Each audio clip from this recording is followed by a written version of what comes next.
Good afternoon, everybody. Welcome to TraderMerlin Show for your Tuesday afternoon edition. It is going to be Conspiracy Theory Tuesday here on the TraderMerlin Show. There's been a lot of emails going around to me, also just in general on social media about these things called Biden bucks. So I thought we would talk about that today. Of course, I'll start with that, and at the end, I'll go into all our markets. We'll talk about the S&P, NASDAQ, Russell, Dow, crude oil, which is up almost 4% today. But I'm going to start things off by encouraging the new people here. If you are new, hit that subscribe button. Of course, I can see we've got the regular crew here chatting away. So welcome, everybody. I don't probably know new people here. We just have the regulars. Oh, I did miss class at Tibor. I was supposed to do an XLT general session. I had no idea. They messaged me at 10:40 and they're like, hey, did you end it early? And we'll make it up. We'll definitely make up for it. Yeah, they'll reschedule it. I just had no clue that I was supposed to be doing it. Different calendar. It was a mix-up. Mea culpa. My fault. So if you have questions, you guys know the routine by now. You can send those in on a YouTube channel. Just basically go to any video, put your comment there, and I will add it to the list over here. And TC, who has been asking many questions over the years, or the last few months anyway, he says, have you ever heard of Biden bucks, where they replace today's money with trackable digital money, eliminate today's paper money, and replace it with government trackable digital dollars? They know every dollar you spend and can control it with a keystroke. Effective order 14067, signed March 9th, 2022, in the dead of night by Biden. Scary stuff. Well, that leads us to the topic du jour, which is Biden bucks. Trackable spyware money? Is Big Brother trying to get into your wallets and personal habits and follow everything you do? The answer is yes. Now, what I wanted to spell right away is this is not a Joe Biden coming after America. This isn't the Democrats taking away your freedoms. This would be the exact same situation if it was a Republican in office. Now, at the very beginning of all this stablecoin and central bank digital currency discussion, it's been going on for years. The CBDC conversation, which is central bank digital currency, was going on under the Trump administration. He just didn't do anything about it. Now, let me really quickly run through what Executive Order 14067 means. 14067. What does it mean for you? The answer is, personally, it is a control mechanism. It's also, on one spectrum, an attempt to simplify our day-to-day lives and the way that we do things. So, at this point in time, cryptocurrency, digital assets, is the Wild West. There is a lack of control. There's a lack of rules. There's a lack of regulation. There's a lack of understanding. It's just lacking, period. So, I'll walk you through what this was intended to do. And I have to say, and I wouldn't care whether Trump signed this or Biden signed this, but Executive Order 14067, I commend them on and say attaboy. And I would say that for any president that signed it because I read through it. And all in all, it actually would be a betterment for America. So hear me out. Let's dive into the details. It really attempts to do 5 key things. Number one, which is probably the most important one in my book, is it's designed to protect the consumers and investors. If you are involved in the cryptocurrency space right now, you know it is riddled with scams. Oh my God, it seems like everything now is a scam out there, and you got to be extremely careful. Why are there scammers out there? Because there's no real recourse for them. They can go out there and steal $1 million, 10 million, 100 million bucks, and nothing really happens to them. Now, in some cases, yeah, sure, if you do something egregious, they'll get caught. But a lot of these, they're called rug pulls, they're called ICOs, they're called all sorts of different names where people are just basically creating something out of thin air. And if you've been in the Crypto Investor Live program that I teach on Thursdays and Cameron Kaiser teaches on Tuesdays, I created a cryptocurrency in that program. We created our own. It took me 7 minutes. And if I wanted to, I could gather some assets, I could push that cryptocurrency to the world, and I could create a fake, bogus cryptocurrency and rip people off and walk away into the sunset, and no one would be the wiser. We need regulation with that regard, at least oversight as to what some of these projects are doing. We look out at the 20,000+ cryptocurrency projects that are out there, and there's probably now like 25,000. The vast majority are a scam. I hate to say it. Now, of course, I own 40+ different cryptocurrencies, and I'm hoping, fingers crossed, through all my analysis and through all my research, that those are not scams, but you never really know, right? It's such a new industry, and again, because of the lack of regulation, because of the lack of reporting and accountability by the people who create these cryptocurrencies, anything can happen. So bravo Executive Order 1467 for addressing consumer protection and investors. Number 2 on this list was monetary stability. Now, what we saw back in May of this year, and let me see if I can bring this one up for you, is we saw a systemic failure of a stable coin. And let's see, let me bring up some charts here. So for some of you may not know what a stablecoin is. A stablecoin is designed to remain at a fixed amount. In this case, we're looking at something that's supposed to be pegged to $1. Notice back here, everything was fine, looked great, right? Stuck at $1, $1, $1, and then all of a sudden, boom, this thing just collapsed and now it's worth 3 cents. The problem is that this is an unregulated industry. Stable coins are not regulated. There is no real clear framework for what is a stable coin.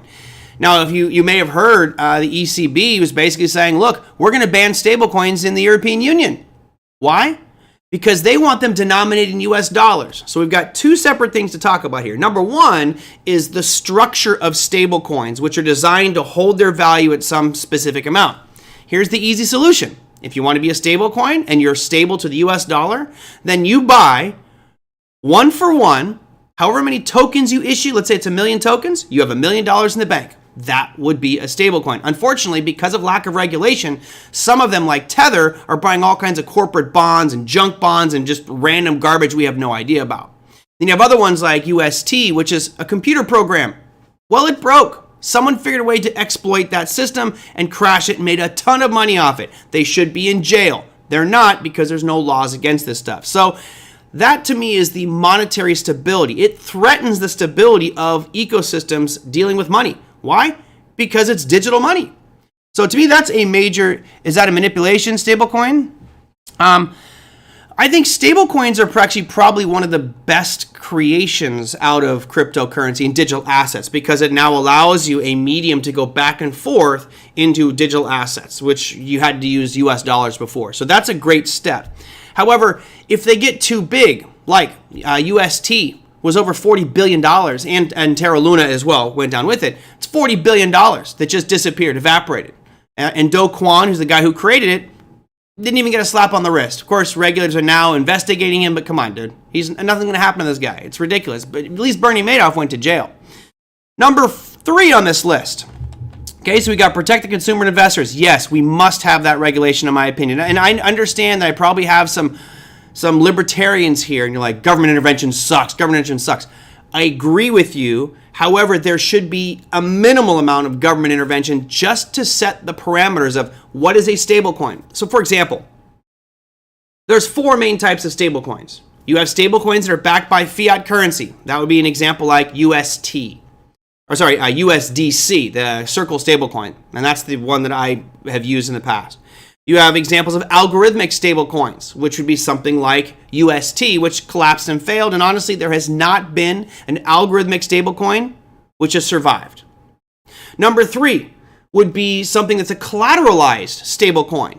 So the stablecoin has a fixed value, but they're using collateral. And that would be something like DAI, where you have Ethereum being used as collateral for that stablecoin. Okay, that there's at least something tangible behind the scenes. And then the 4th one would be a physical back, like commodity stablecoin, like gold or silver or oil, and those are still kind of growing. We're not really there yet. So those are the 4 types of stablecoins. Now, here's the main reason why I think Biden's administration, and I believe rightfully so, I've been saying this in the CIL, why it's so important, is if you have a stablecoin in US dollars and it becomes the most popular thing in the world, then which currency is going to be the most popular in the world? US dollar. So at this point, with the US kind of, losing its status as the greatest economy and country in the world, it still is, but it's not as strong as it used to be.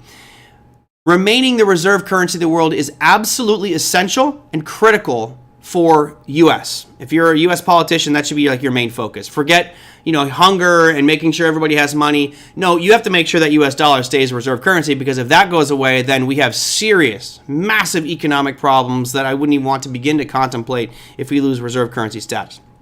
So by regulating stablecoins and saying this is what a stablecoin is, here's the rules. You can't have a stablecoin in the US if you don't follow these rules. I think that's a good thing. Now, what they've said is that we're not trying to get rid of stablecoins. We're not trying to get rid of this stuff. We're trying to make sure that people know what they're buying and the risk to the investor is minimized, and it doesn't threaten this monetary stability, in this case, the US dollar. Now, European Union caught on to this, right? And they're saying, wait a minute, we're going to kick anything that's not a European, a euro-backed stablecoin, you're all getting kicked out. So now what you're going to see are stablecoins that are going to be the British pound stablecoin, the Japanese yen stablecoin, Australian dollar stablecoin, and each one will have their own version of a digital dollar. We'll get deeper into that here in just a minute. Point number 3 on this executive order, and by the way, guys, this was signed back in March, so it's already, in the works, and it's full of proposals for different departments and agencies to work together to come up with a plan. It's not saying anything has to be definitive. It says, here's the plan that I want you guys to start to build out. Number 3 was decreasing financial and national security risks. Well, again, I think this somewhat parlays into the systemic issue we saw earlier with things like UST, this gigantic collapse. You also have, things like, let's look at XRM or XMR. These are privacy coins where you can remain anonymous in there. And I think that these may have some issues going forward as regulators start to crack down on privacy coins like Monero or Zcash. You have all sorts of other things which have disappeared. Let me see if I can actually bring this one up. Some of you may have heard of a thing called Tornado Cash. I think it's actually gone now, but they put sanctions on any business using Tornado Cash. Yeah, I think it's gone. So the website's gone. It's got to be somewhere else where you can utilize this thing. But basically what it is, it's a money laundering site. Very easy to set up. It's extremely simple. It's called a mixer program that just mixes cryptocurrency. Anyway, that's one thing that you need to remove, because that, of course, is a security risk. It's laundering money for the North Koreans, they say. Listen, I think it's laundering money for American corporations as well. It is absolutely a way for people to hide and obfuscate what they're doing, so they want to minimize that. And let's go. Number 3, economic competitiveness. Here's where I really took my hat off and said, congrats, I'm glad you guys are doing this. Should they want to, the American government, same with the Europeans, Canadians, they could all go, we're banning all digital assets and cryptocurrencies. If you use it, you're going to jail, right? They don't want to go the route that China did, because what China did is said, we're going to ban cryptocurrencies. And what did it do? It pushed all that innovation, all that technology, all those jobs, pushed them out. We even pushed people out of the country and went back to other countries. So right now, the U.S., yay, America, is the powerhouse of the world with regards to cryptocurrencies and digital assets, because a lot of those Chinese brains and people working in China on these projects came here, right? Now, the reason I like the economic competitiveness part is it basically addresses a couple things I think are really important. Number 1 is, I believe most of you here would agree that a digital type of money is inevitable, right? We saw cash up until the 50s, and then the 70s we started to have credit cards. And then we start to have things like Venmo and PayPal and Google Cash and just pay, right? These services slowly started to transition into digital money. And whether you like it or not, you've all used digital money. Every single person that's here, whether you like it or not, you've used digital money because you've used your Visa card, MasterCard, American Express, whatever. Now, at some point, we might want to ultimately do away with paper currency. And I think that the writing is on the wall for that, for better or worse. We'll talk about that in a second. But at least by saying we want to encourage economic competitiveness, the government has made it clear we're not pushing people away. We just want to make sure that we encourage that business activity here in the U.S. And that may even include some, you never know, some kickbacks to get companies to be here and stay here and grow that type of ecosystem. So that to me was a very important one. And finally, the last one, and I'll move on to my thought about the whole initial topic, is responsible innovation. Basically saying, are we using the technology in the best way possible for the betterment of society, for the betterment of the country? And I think that was probably the least important one of these. But honestly, all of this needs to be done. We have such a new technology that most people don't know about, and you have criminals popping up out of the woodworks like you would not believe, because they can exploit the flaws because of lack of regularity. So, Executive Order 14067. All in all, on surface value, it's a great start. There's nothing in there that says, and I want to go back to my main title slide here, there's nothing in there that says we are going to create a trackable spyware money that we're going to use instantly and do away with the dollar. It does not say that in there. So all of you conspiracy theorists out there that have been following Jim Rickards, who says that Biden is the scammer of the earth and he's going to take away your freedom, your liberty, and all that stuff, bullshit. It's scam rhetoric. It's conspiracy theory stuff. Biden's not creating this to say we're going to spy on everybody. I would say our government as a whole is creating digital currencies for the simplicity of us to utilize. Buying, selling, transacting, paying taxes. However, can they scam and spy on us? Absolutely. For those that understand Bitcoin, Bitcoin is 100% trackable. If they know the account, Jim Rickards, Thomasina's, it's kind of the one who's coined this Biden bucks term, and it's just kind of been flooding out there. He's, got a pretty big investment following. But it bothers me when people create these conspiracy theories and focus on the potential bad side to cryptocurrency, which is what I'm going to discuss, versus all of this amazing benefit that it brings to the table. Yes, there's always going to be bad things. When they created the internet, do you think that they thought that fans only would take off or would be just a massive distribution for porn? Probably didn't think that. Why? Because they thought it's sharing information, it's accessing resources and knowledge and sharing all of that with the world. That's far greater than going, oh great, Pornhub popped up. Right? Or I got some illegal gambling sites. There's always going to be bad stuff, but what is if I had a pie chart of all the good things that digital assets can do for our economy, makes things faster, more fair, more transparent, more efficient, and it takes power away from centralized entities, that pie chart is this massive slice of good and a small little sliver of bad. Don't bother wasting your time Googling him. It's not worth it. He's one of those people that is just spreading conspiracy theories politically, right?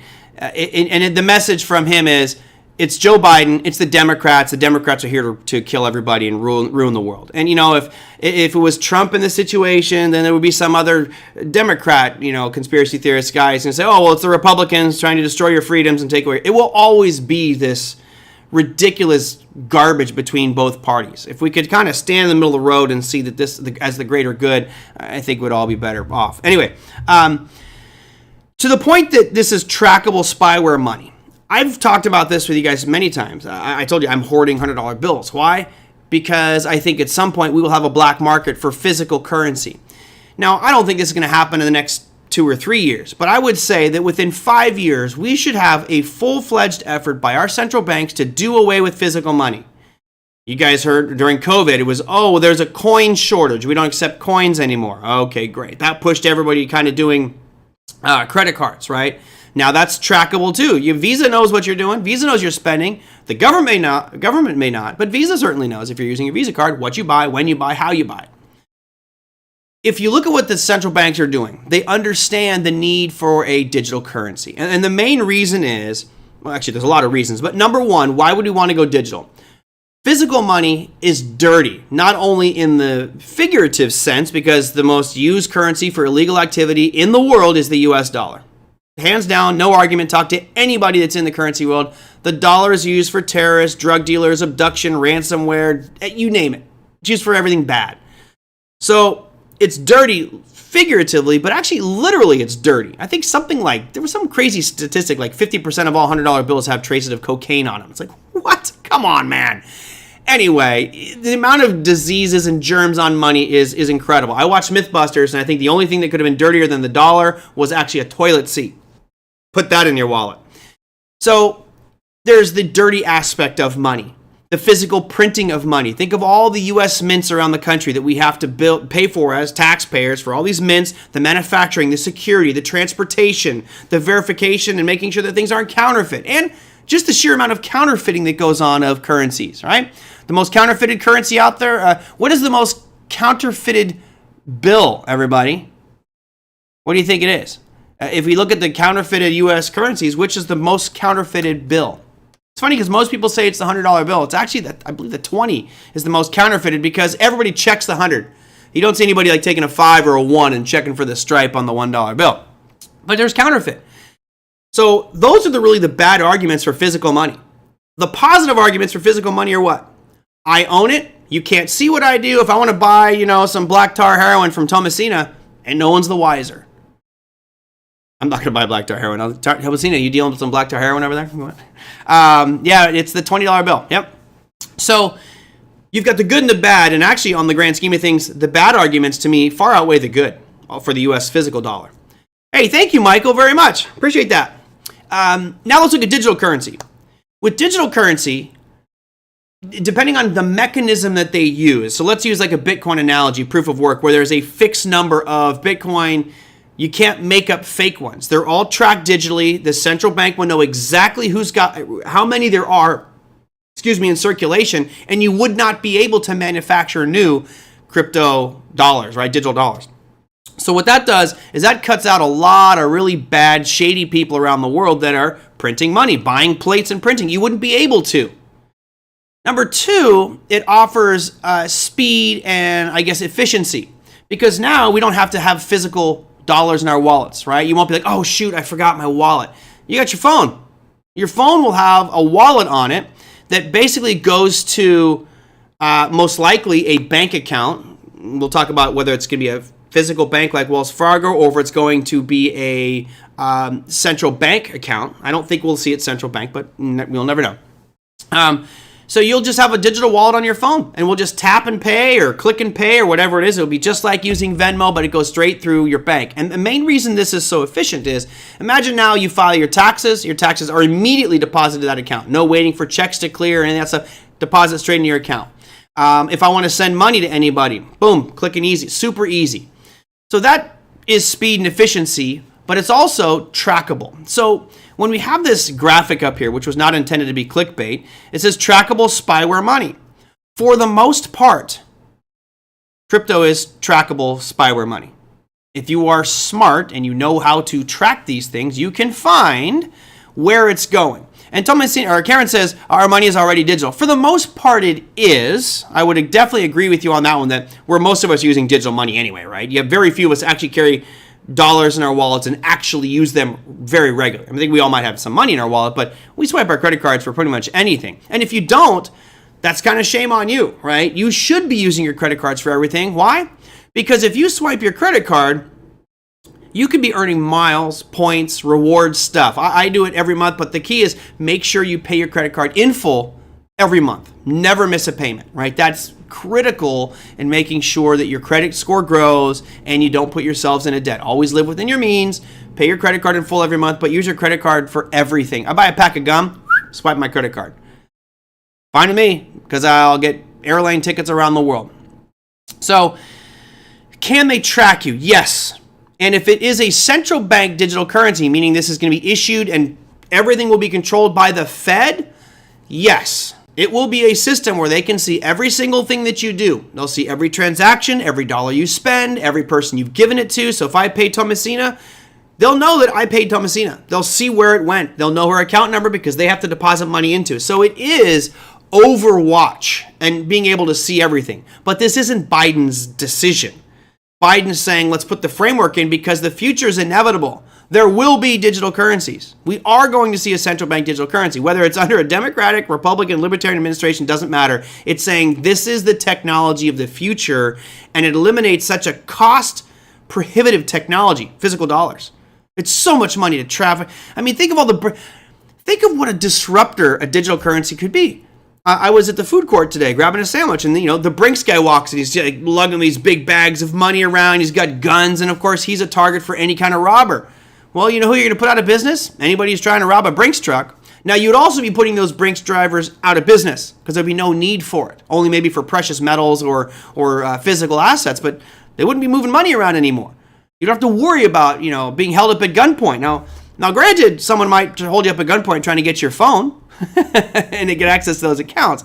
But my wife pays with her phone. I don't trust it yet. I'm kind of with you there too. I don't like paying from my phone unless it's linked to my credit card, which mine is. And I make sure, this is a total tangent here. I would encourage you all, if you are going to be using your credit card a lot like I do, I use it for everything, go onto the phone, download the apps for that specific credit card, and change your settings so that any charge over 1 penny automatically alerts you.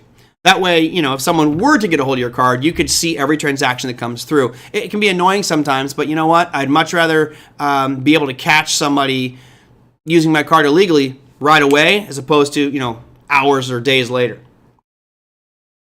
Can we eliminate the Fed with digital money? That's a great question. So in a theoretical level, absolutely. That's why people are so concerned about Bitcoin, because it represents a fundamental shift away from the Fed's dollars, right? It's Bitcoin. You don't need a central bank anymore. You no longer need the Fed. So in theory, yes. But I will say this, and I think I said it earlier, that if it threatens the dollar's dominance as the reserve currency of the world, they will shut it down. So while I'm excited for Bitcoin, and I do think it can theoretically replace the US dollar and be a medium of exchange around the world, that means that the Fed would be out of business.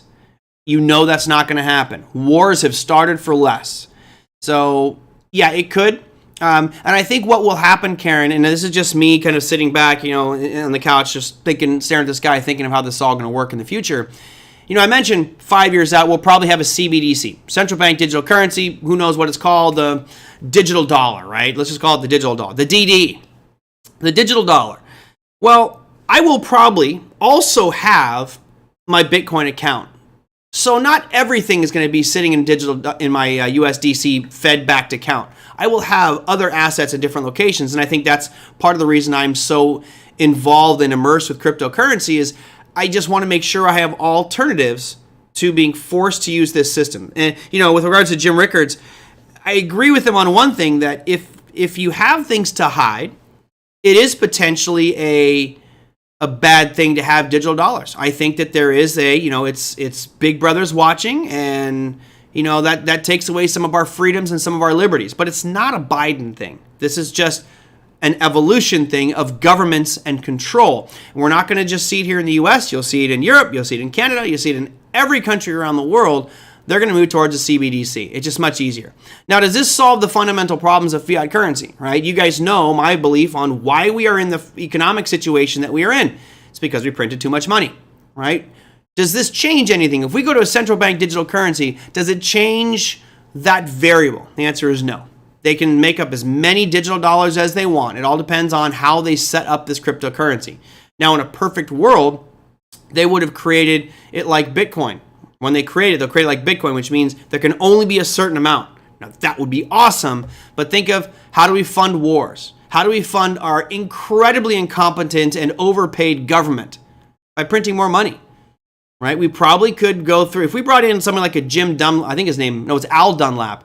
I remember when I was in business school, there was this guy named Al Dunlap. I think they called him Hacksaw Al Dunlap. I think that's what his name was. And basically, when this guy came into your company, it was like an oh my God moment, because he would just go through and just start firing people left and right. You make too much money. You have no value here. You left your lights on. I mean, just slashing jobs through there, and they would finally liquidate the companies. If we went through government with something like an Al Dunlap, we might actually have a budget surplus. There's way too much fat there that should be trimmed out, but anyway, we could go on that. That's a totally different story. The 78,000 new IRS agents need something to do. And I'll bet you, Big Ed, that a large part of their focus is going to be on crypto and digital assets. Would not surprise me, which is why I'm very happy. I've been paying my taxes. I'm good with that. It'll be easier to track political donations. The IRS will love this. Yeah, Margaret, I agree to a point. So here's the interesting thing. If you say it's much easier to track political donations, you have to understand that for most of these... Chainsaw. There you go. It was Chainsaw Al Dunlap. Yeah, that was, man. You remember that with Believable Direction? Good story there. That guy, man, he was a case study. So you saw him coming to your company like, oh no. If you are somebody who's doing things that you shouldn't be doing with your money, paying too much money, or you want to hide that you're contributing to a specific candidate, you're probably not going to be using the central bank digital currency, right? You might be using other asset classes. And again, that's where things like Monero and Zcash would come into play, because they are private. Now, I don't know where those cryptos are going to be in 5 years. I actually, I own Monero, but I'm going to be looking to selling it, because I think the government's going to be targeting privacy coins because it threatens the transparency. They don't want you to be private and anonymous. So we'll see. Yeah, I think that's right. It was Sunbeam. That was it was pretty bad, but imagine how he could clean up our government if he went in there and was like, all right, let me see all the books and what you guys are doing. I'm cutting y'all out. Let's see, what else I got here? Can we look at the Fed? We're looking at one pay and buy anything using Bitcoin, cryptocurrency, 100% of the life. No, not 100%. So what you can do, Andrew, is like I could use Bitcoin on my wallet and pay anybody who would accept it, right, directly from there. But it's not fast. So there are some technologies out there. I'm kind of bummed that I didn't act on this sooner because I had this brilliant idea that my company would take any payment in cryptocurrency. You could pay in any cryptocurrency. Let's say that Margaret wants to buy an iced mocha frappuccino at Starbucks. But Starbucks doesn't take any digital currencies, right? So what I would do is my company, I would set up a relationship with Starbucks and say, listen, I will pay Margaret's bill for this iced mocha frappuccino, which is $7. So let's say Margaret says, I want to buy this at Starbucks, but she's only got Ethereum or Litecoin. You pick any cryptocurrency. And she says, okay, I want to pay using my Bitcoin. So what I would do as the intermediary is that's okay, I'm taking $7 worth of Bitcoin out of that, and I'm going to pay Starbucks instantly. But I'm keeping that $7 worth of Bitcoin on my books, right? I'm basically just going to be converting it. Like I'm an exchange almost, but I'm an instant exchange. So with caramel, yeah, don't forget the caramel and sprinkles, extra whipped cream. So there are some systems. One's called Strike. So Strike is the project that's kind of dominating that space right now. I think others will come up. You can also go to sites. I can't think of it off the top of my head. It'll come to me, but I got too much emotion or thoughts processing. Gift, GYFT. So you can go to Gift and you can actually buy gift cards using your cryptocurrency. So I could go to Gift and I could buy a $500 Home Depot gift card right now. And I go down there and that's the same as cash. So there's a little bit of an intermediary step. But I think the main reason you don't see it accepted everywhere is because there is no regulation. So when I look at Executive Order 14067, this is what we needed. Because at a certain point, if the framework is there, if the IRS is supporting it, if the government's supporting it, if the FTC is supporting it, if all these agencies are supporting cryptocurrencies because they have the guardrails in place, then businesses are going to go, well, shoot. I'll take cryptos. Why not? I mean, it's money. I've been trying to encourage Online Trading Academy to take crypto because you could take it and convert it right back into US dollars fairly risk-free. Now, maybe you charge a 5% premium right now. So if someone's going to buy, let's say, $1,000 class, okay, great. Well, that's a $50, 5% of $1,000 is $50. There's my premium. So I think that you will see some stuff like that, but we're, I think, still years away from having a very liquid, transparent, easy, accessible payment network to cryptocurrency. It's not there yet. But, I wanted to do today's show because TC sounded pretty freaked out about these Biden bucks. And, it's not going to happen under Biden's administration. When this finally happens, it'll be the next president. And who knows, maybe it'll be Jay-Z will be president or Kanye West. For the love of God, if Kanye West runs for president and any of you vote for Kanye West, I will permanently block you and never speak to you again. So please don't vote for Kanye West for president. Good God. He was talking about running, so let's not make that happen. But it could be the Kanye buck if he's elected president, right? They'll just put whoever was president at that time, tag it. And let's be honest, do we think that Biden is, apologize, this is somewhat political, do we think that he has the cognitive understanding of digital assets and everything? No. He doesn't understand crypto and Bitcoin and Ethereum and all this, what it represents. He's got teams of people telling him, hey, we need to regulate this and regulate that and that's what's really happening. So we will ultimately be some other president when it finally gets implemented as a CBDC. That's my guess. It'd be horrible because there would be no intelligence to do it. Do we really believe no one in the government does good day's work? No, I didn't say that, Indigo. I didn't say that. I believe there's some incredibly talented people. I think that there's a lot of fat there. That there's a lot that could be trimmed and streamline those operations and make them more efficient. That's all. Yeah, no, I have friends who are in the government, have government jobs. I know they work incredibly hard. However, they also tell me that they've got colleagues that are just freeloading and doing jack squat at work. They should be fired, but they're not. Let's see. Hey, you know what? I like to say, if I had my choice, Kanye West versus Snoop Dogg, I'm going Snoop Dogg all day. Got to represent West Coast. We have 77 people. Yeah. Well, it's the regular crew here. I made it my New Year's resolution to really work on promoting the show and getting more viewers, but I didn't really get Didn't fix that one. We're right where we've been at, but I'm happy with it. So, all right. So TC, that was my response to your question on Biden bucks. It's coming. We're just gonna have to deal with it, right? There's not much that you and I can do. It's understand what it means when it comes out there. When we start to see the CBDC. Dave, great one. Fat determine our government. Let's create a committee for determining that. Yeah, exactly.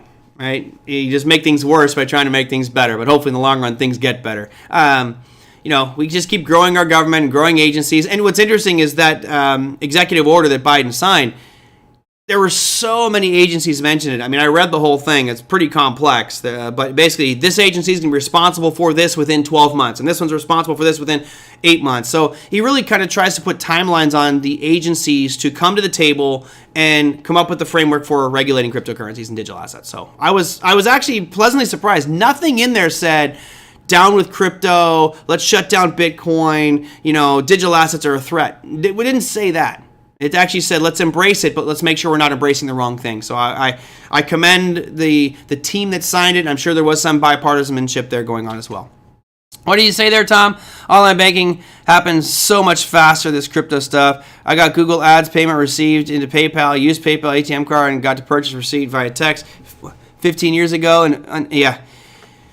Well, there's some of these that are literally, 4 milliseconds is one of the faster ones out there. There's actually a couple that claim to be instantaneous, but that you have this thing called finality, which means when the transaction is officially irreversible. Generally, that's 4/10 is kind of the fastest one out there.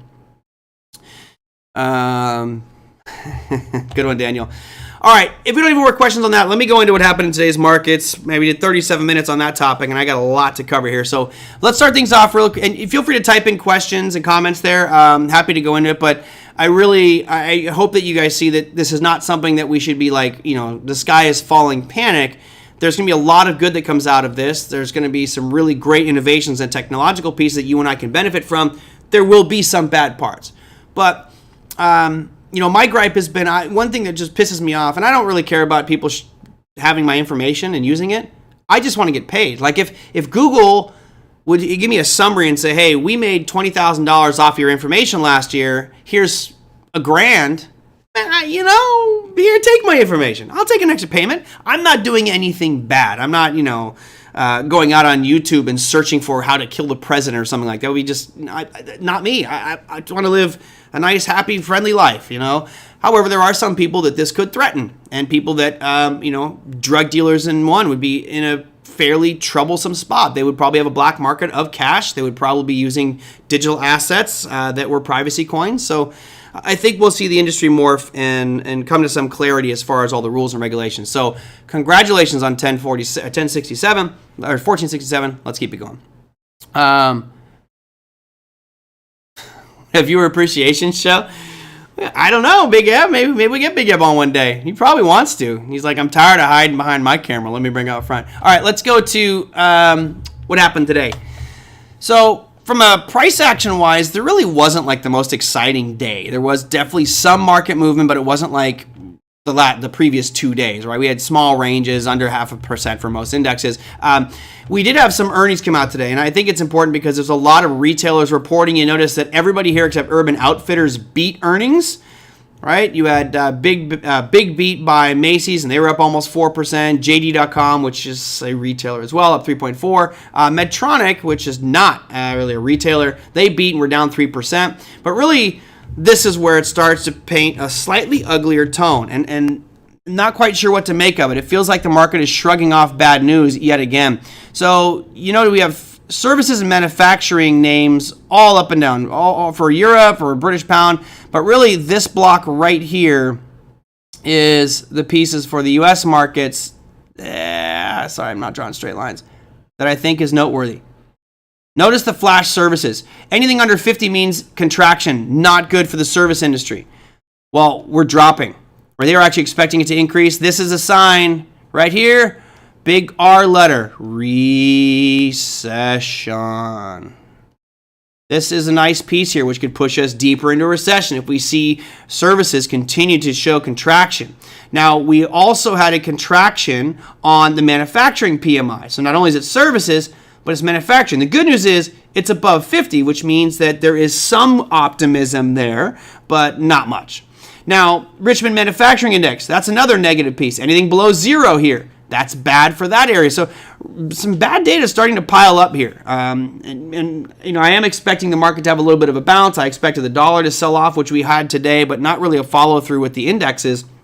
Last piece, which I think is probably the most important one of the day, at least for mine, is new home sales. Talked about this yesterday's show, saying I expect it to be much lower, and lo and behold, it was way lower. They expected it to drop by 10,000 new homes, right, from 585 to 574, so actually 11,000.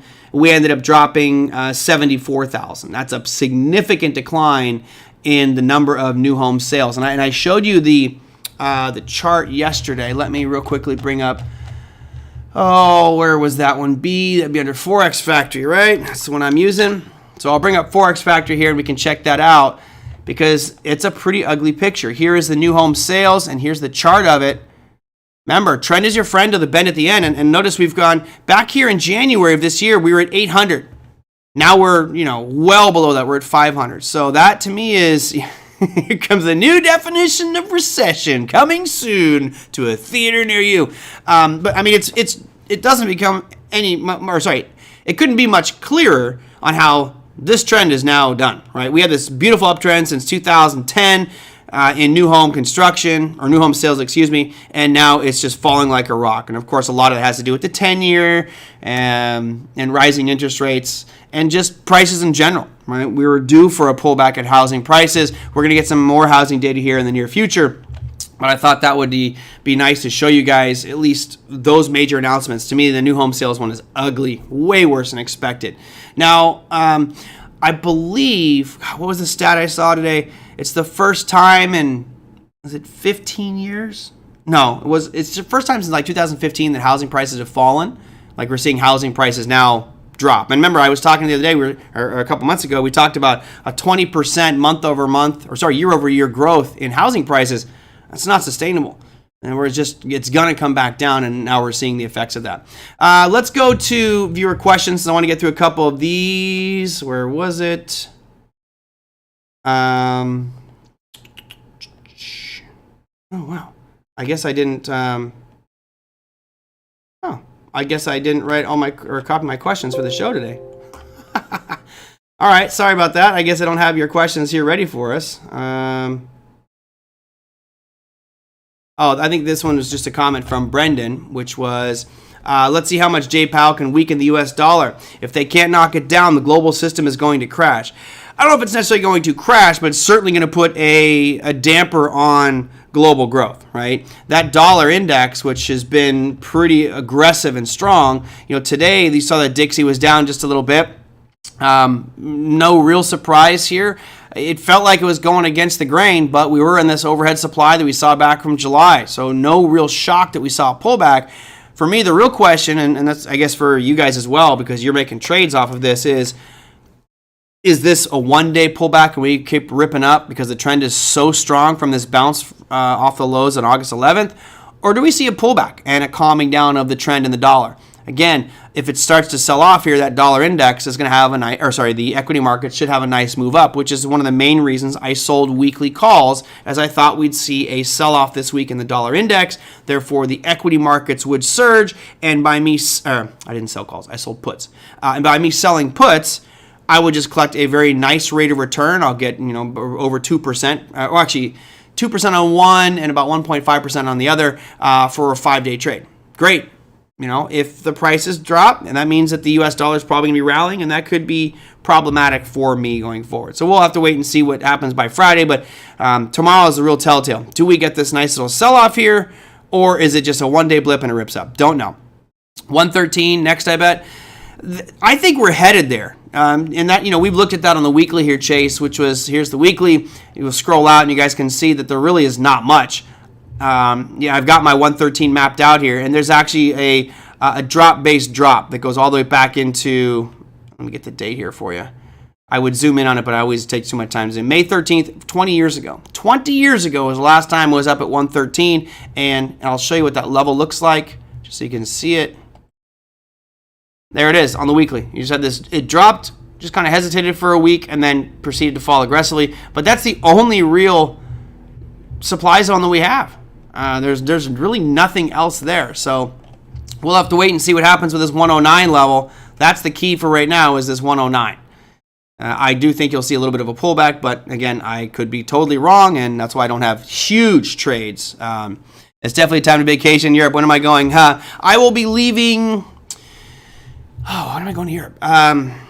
I will be leaving, I think, the 30th of September, 30 or 31st of September, and then I land in October 1st, and I'll be back on October 14th. So I'm going to be gone for 2 weeks. You guys going to be fine 2 weeks without me? And it's sad I don't have like a stand-in. I used to have like John O'Donnell would host Power Trading Radio when I was gone, but I don't have a host for those 2 weeks. So you guys have to survive without me. Reports of unemployment might rise to 5%, but isn't that considered full employment? Correct, Indigo. You remember a couple years ago, the Fed actually said 5.5% was their target for full employment, and now we're well under that.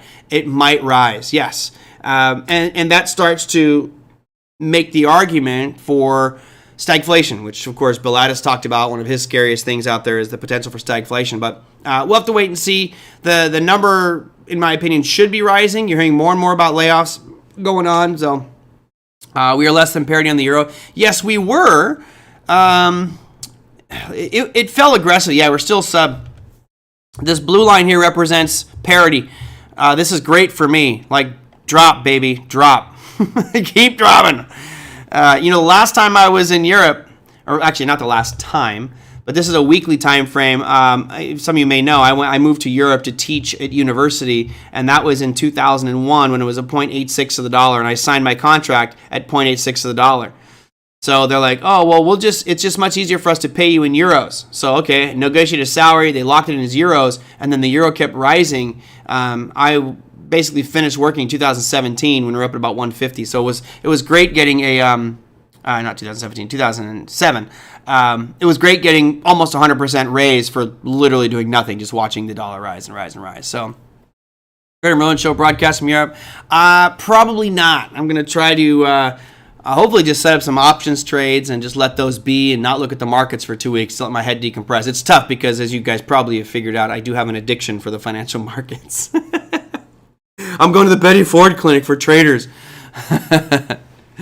Actually, I think everyone can fill my shoes, and I believe I have one of the more common shoe sizes out there. This is evident by every time I go to Costco and they have an amazing shoe. I'm like, yeah, grab me a 9. We're all sold out, but we've got 13s. I'm like, what do I look like, a clown? Hey, don't answer that. Don't answer that. Sure. My Lederhosen, Tibor? Natürlich. Yeah, I'll be going to Oktoberfest. It's going to be pretty fun. My girlfriend hasn't been to Europe, so we're going to Munich, where I was born. I'm going to go to Oktoberfest. Then we're going to go up to Berlin and visit some friends. Prague, then Berlin, and then Amsterdam, and then come back. So it's going to be a crazy trip. All right, let me move forward here and go to your stuff for tomorrow. Here is economic calendar for tomorrow. Good stuff coming out tomorrow. Now, remember, we had the new home sales today. We should have... Let me real quickly check this. I'm feeling like I somehow screwed up. I know it happens. Every now and again I do screw up, but I just want to make sure I have the right piece here for you because it seems iffy. No, we're right. Pending home sales comes out tomorrow at 7 a.m. Pacific time. That's a great one. I think that this is going to slide as well. Now, you can see pending home sales the previous month was negative 8%, meaning a lot less pending home sales. Negative 2.6 what they're expecting now. I definitely expect it to be negative, meaning a contraction in pending home sales, just because I believe that sellers are lowering their offers, right? There's huge amount of sellers saying, hey, we're not getting the price we want. Those bidding wars are gone. The good news is that the 30-year fixed rate mortgage has dropped a little bit, but still somewhat high. I think you'll see these pending home sales numbers worse than expected. But you also have durable goods orders. They're expecting that to decline. Remember, durable goods orders are long-term items like computers and microwaves and TVs and washer machines and fridges and stuff like that. Big durable general electronics. And I believe we've seen over the past 8 months to a year, big impact because of the chip shortage, which seems to be getting a little bit better, but I'm sure some of the discussion will be around the chip shortage and how that's impacting durable goods orders. New Zealand, they have retail sales numbers, but I'm sure most of you probably not super keen on the New Zealand dollar, probably not the biggest one that you watch. But you never know. Some of you might be avid Kiwi traders out there. Earnings calendar for tomorrow. We do. Oh, do I get to use the graphics today? Thank you, Tim, for the graphics, because here's your popcorn trade of the day. That's right. We're going to have NVIDIA reporting earnings after market close, which means grab yourself a bowl of Orville Redenbacher popcorn. Still have not gotten them to sponsor. Of course, I haven't asked them, but at some point, I'm going to get a popcorn manufacturer to sponsor my popcorn trade of the day. Why not? What's it going to hurt them to have my popcorn trade of the day? Here is NVIDIA. There is the NVIDIA chart. It is still just really a massive range-bound move from 140 up to 196. That is colossal, and we're pretty much dead center right now. We'll see how this one spikes. It would not surprise me to see it hit one of those upper or lower lines just based off what their numbers are. That number, I don't have the numbers out there, but as you can see here, aftermarket close, the expectation. You also have Salesforce, Network Appliances, NTAP, as well as Adobe is reporting earnings tomorrow. And lastly, that's it. Actually, there was no lastly. That is my lastly, because I have a 3 o'clock meeting I need to get to. I took a cash offer with a 5-day close on property in Phoenix. Wow, good for you. Bravo. I hats off to anybody who sold. I know a lot of people were just got lucky and timed the top. The question is now, is this a major decline in real estate prices like we saw in 2007 and 8, or is this just a small pullback on the grand scheme of things? Don't know. I don't really personally think it's going to be this monster collapse in real estate prices, but could we see a 20% slide? Yeah, I think that would probably be not that hard to anticipate a 20% slide in home prices, but we'll wait and see what the numbers say. I'm not right now. I keep going back and forth, but right now, if anything, I'll keep mine and maybe rent it out if I decide to go somewhere. But going anywhere with my giant dog, I don't want to deal with renting right now. So I'm taking the lazy way out. Okay, that's it for today. Now, tomorrow, we're going to have John Rowland of barcharts.com on. We did have a question regarding backwardation and contango, so we'll start there with backwardation and contango. Then we'll talk about maybe the natural gas markets, because many of you have seen natural gas has been just wild lately. I'll bring up the NG chart here for you just so we can leave on that note. Here's natural gas, right? Huge swings and actually just breaking through yesterday to highs it has not seen in quite some time. We actually hit that $10 mark. The high was $9.98, so I'm rounding up to $10 yesterday. Today we actually broke $10. So that's just incredible for natural gas to see it so extended. So we'll see what John thinks about natural gas, maybe crude oil, and of course, whatever questions you guys have, if you have some, post them down below the YouTube video for today or whatever show it is that you're watching. You can also email me at TraderMerlin@gmail.com if you have anything that you want us to discuss. I'm still working on getting this camera dialed in. I feel like I still look orangish. Either that or I'm way tanner than I thought that I was. But anyway, that will be for tomorrow, and on Thursday, we're going to have Corey Lane talking options. So if you got questions on any one of those markets, talking about futures, options, let us know. Put them down below the YouTube video. Hit like if you enjoyed the show. And if you're new, hit that subscribe button. Until then, happy trading, everybody. I will see you all tomorrow. Take care.